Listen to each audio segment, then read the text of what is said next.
Monsieur le maire, chers collègues, dans ce rapport, nous pouvons nous féliciter de la protection de cet espace agricole exceptionnel de 9 hectares situé dans le quartier de la Treille.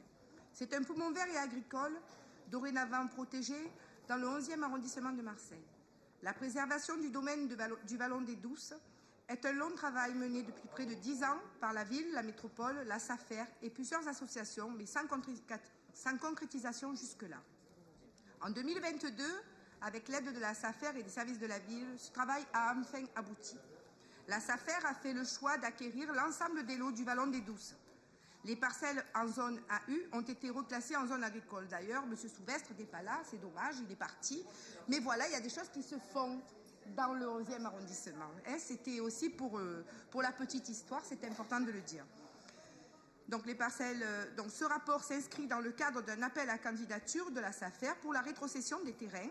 La ville fait l'acquisition d'un des lots pour contribuer à un projet d'agriculture urbaine. Il y a moins de 60 ans, rappelons-le, nous produisions à Marseille, au bas de nos collines, de quoi nourrir une bonne partie de la population de la ville. Aujourd'hui, c'est moins de 2%.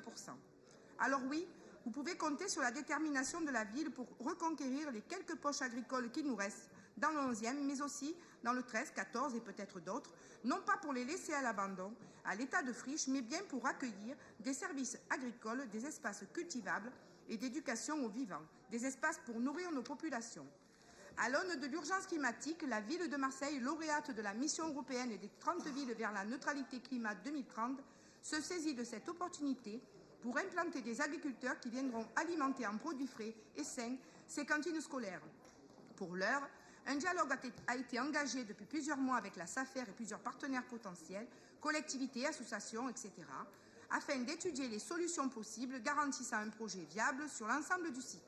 Les solutions retenues feront l'objet d'une communication ultérieure dès que Monsieur le maire aura pris sa décision finale. Avis favorable de la commission, Monsieur le maire. Je mets aux voix qui est pour.